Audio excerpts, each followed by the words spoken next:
Dhanik Bharat Educational Institutions, Inter, IIT, JEE, NEET, admission opened. Tamil Nadu రాజకీయాల్లో కీలక పరిణామం చోటు చేసుకుంది. స్టాలిన్ నేతృత్వంలోని డిఎంకే కూటమి నుంచి ఐయుఎంఎల్ బయటకు వచ్చింది. డిఎంకేతో ఉన్నటువంటి 64 ఏళ్ల సుదీర్ఘ బంధాన్ని ఈ ముస్లిం లీగ్ పార్టీ తెంచుకుంది. 1962 నుంచి డిఎంకేతో పొత్తులో ఉంది ఐయుఎంఎల్. మొన్నటి ఎన్నికల్లో 2 స్థానాల్లో పోటీ చేసి ఘన విజయం సాధించింది. ప్రస్తుతం విజయ్ ప్రభుత్వంలో మంత్రిగా ఎమ్మెల్యే షాజహాన్ ఉన్నారు. కూటమిలో ఉన్నప్పటికీ ప్రస్తుతం ఉన్నటువంటి రాజకీయ పరిణామాల నేపథ్యంలో విజయ్కు మద్దతిస్తున్నట్లుగా ఐయుఎంఎల్ ప్రకటించింది. ఈ నేపథ్యంలో ఒక మంత్రి పదవిని కూడా దక్కించుకుంది ఐయుఎంఎల్. இதுவரை இருந்திருக்கிறதோ அங்கெல்லாம் நாங்கள் தலைவராக இருந்திருக்கிறோம், துணைத் தலைவராக இருந்திருக்கிறோம், மேயராக இருந்திருக்கிறோம், துணை மேயராக இருந்திருக்கிறோம். அந்த வாய்ப்பு கடந்த காலத்தில் எங்களுக்கு இல்லை.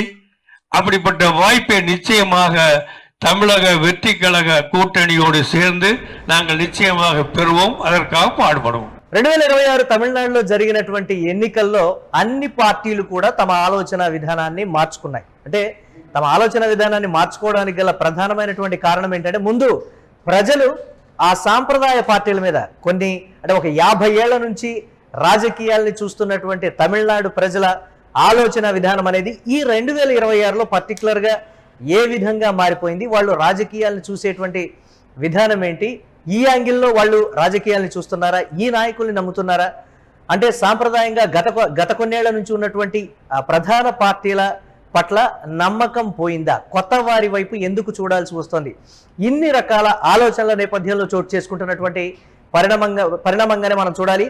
డిఎంకే ఎంతో స్ట్రాంగ్ అయినటువంటి పార్టీ సౌత్ ఇండియాలో, అలాగే పర్టికులర్గా తమిళనాడులో ఎన్నో ఏళ్ల నుంచి అధికారంలో ఉన్నటువంటి పార్టీ. దపదపాలుగా అధికారం వేరే వారికి చేజిక్కించినప్పటికీ కూడా డిఎంకే ఒక సాంప్రదాయబద్ధమైనటువంటి ఓటు బ్యాంకునైతే కలిగి ఉంది. ఈసారి ఆ సాంప్రదాయబద్ధమైనటువంటి ఓటు బ్యాంకు టీవీకే వైపు మళ్ళటానికి కారణం ఏంటి అని అంటే, ప్రధానంగా అన్ని పార్టీలు ఆలోచించినటువంటిది కొత్తగా నమోదైనటువంటి కొత్త ఓటర్లు కావచ్చు, లేకపోతే యువత కావచ్చు. ఎస్, విజయ్ పట్ల ఎన్నికల ముందు జరిగినటువంటి కొన్ని రకాలైనటువంటి పరిణామాలన్నింటినీ కూడా బేరీజు వేసుకున్న తర్వాత కొత్త తరానికి మనం నాంది పలకాలి, కొత్త విధానానికి మనం తెరతీయాలి అనేటువంటి దానికి సంబంధించి తమిళ రాజకీయాల్లో చోటు చేసుకున్నటువంటి పరిణామాలను అయితే మనం ఒక ఉదాహరణగా చూడొచ్చు. ఈ బాటలోనే ప్రజలు ఎటువైపు ఉంటే మేము అటువైపే ఉంటాం.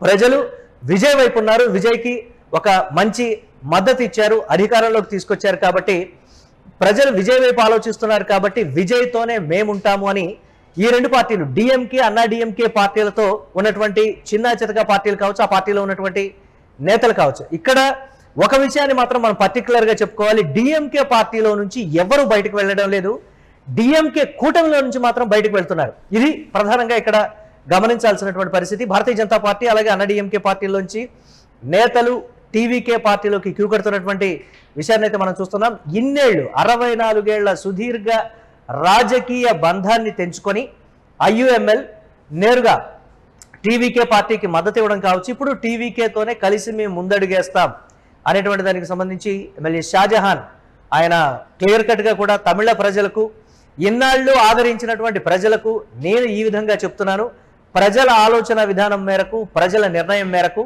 మేము విజయ్ వైపు వెళుతున్నాం అనేటువంటి పరిస్థితి. విజయ్ కూడా తనదైనటువంటి రాజకీయ అంశాలతోనే ఆయన వెళుతూ ఉన్నారు.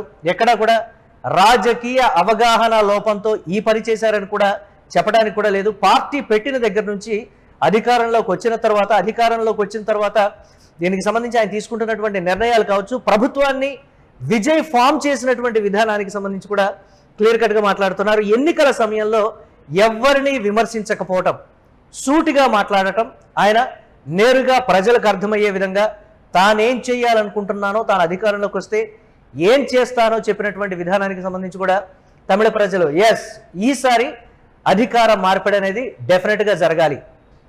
సాంప్రదాయ పార్టీలు అంటే కొన్నేళ్ల నుంచి అధికారాన్ని చేజిక్కించుకున్నటువంటి పార్టీలు కావచ్చు, 50 ఏళ్ల పైచీలకు రాజకీయ చరిత్ర ఉన్నటువంటి పార్టీలకు సంబంధించి కాకుండా కొత్త తరం అంటే పర్టికులర్గా చెప్పాలంటే కొన్ని రాష్ట్రాల్లో కూడా ఈ ఆలోచన విధానం అమల్లోకి వస్తుంది, ప్రజలు ఆ విధంగానే ఆలోచిస్తున్నారు. కాబట్టి మనం కూడా జాగ్రత్త పడాలి అనడానికి తమిళనాడు రాజకీయాలు అనేది ప్రజలు ఆలోచించేటువంటి విధానం ఒక ఉదాహరణగా అయితే చెప్పచ్చు. పర్టికులర్గా IUML తీసుకున్నటువంటి ఏ నిర్ణయం అయితే ప్రస్తుతం అధికారం ఎవరి వైపు ఉంటే వారి వైపు వెళ్ళడం కామన్గా ఉండేటువంటి అంశమే, కానీ 64 ఏళ్ల సుదీర్ఘ బంధాన్ని తెంచుకొని మరి టీవీకే పార్టీతోనే IUML ఉంటుంది అనేటువంటి ప్రకటన షాజహాన్ నుంచి వచ్చింది అంటే రాబోయే రోజుల్లో టీవీకే నిజమైన బలమైనటువంటి రాజకీయ శక్తిగా ఎదగబోతోందా?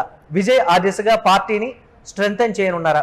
అంటే గ్రామ గ్రామాన కావచ్చు, బూత్ లెవెల్లో కావచ్చు, బలమైనటువంటి వర్గాల్ని ఆయన ఏర్పాటు చేయబోతున్నారు. ఆ స్థాయిలో కూడా ఒక సంస్థాగతంగా బలమైనటువంటి పునాదులు వేయాలనేటువంటి ఆలోచనకు సంబంధించి అన్ని పార్టీలు విజయ్కి మద్దతిస్తున్నటువంటి విధానం అన్ని పార్టీల నుంచి, పర్టికులర్గా డిఎంకే కూటమి నుంచి వెళ్ళారు, కానీ డిఎంకే నుంచి మాత్రం బయటకి ఎవరు కూడా రాలేదు. కానీ ఇతర పార్టీల నుంచి టీవీకే వైపు నేతలు చూస్తున్నటువంటి విధానాన్ని బట్టి చూస్తే రాబోయే రోజుల్లో మరింత బలంగా విజయ్ తయారవుతాడనడానికి మాత్రం ఇదొక ఉదాహరణగానే చెప్పచ్చు.